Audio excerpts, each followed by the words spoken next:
പെരുന്നാളൊക്കെ കഴിഞ്ഞല്ലേ? നിങ്ങളെ വരവും കാത്തിരിക്കായിരുന്നു ഞാൻ. പള്ളിയിൽ നിന്ന് തെക്കുബീറുദ്വനി കേട്ടപ്പം തൊട്ട് ഞാൻ ഭയങ്കര സന്തോഷത്തിലായിരുന്നു. പുതിയ കുപ്പായൊക്കെ ഇട്ട് നിങ്ങളെല്ലാവരും എന്നെ കാണാൻ വരുന്നൊക്കെ കരുതി. അന്ന് ഞാൻ വീട്ടിൽ നിന്ന് യാത്ര പറഞ്ഞിറങ്ങുമ്പോൾ എത്രങ്ങാനും ആൾക്കാരവിടെ ഉണ്ടായിരുന്നേ. എല്ലാവരും പേരും കരച്ചിലായിരുന്നു. എന്നെ കാണാൻ വേണ്ടി തിരക്ക് കൂട്ടായിരുന്നു. ഇപ്പൊ ഇവിടെ ഒരു തിരക്കുമില്ല. എനിക്ക് ഇങ്ങനൊക്കെ സങ്കടം വരുമ്പോൾ എനിക്ക് ആകെയുള്ളൊരു കൂട്ട് എൻ്റെ കണ്ണീര് ആരെയും കാണിക്കാതെ ഇതിൻ്റെ ഉള്ളിലൊതുക്കണ ഈ മീസാങ്കല്ല. അന്ന് എന്നെ മറവ് ചെയ്തു പോരുമ്പോൾ നിങ്ങളെല്ലാവരും പറഞ്ഞിരുന്നല്ലേ ഇടക്ക് കാണാൻ വരാമെന്നൊക്കെ.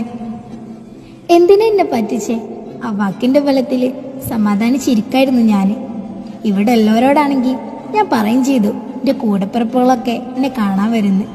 ഒരു ചോദിക്കുമ്പോൾ എന്താ ഇനി ഓലോട് പറയാ?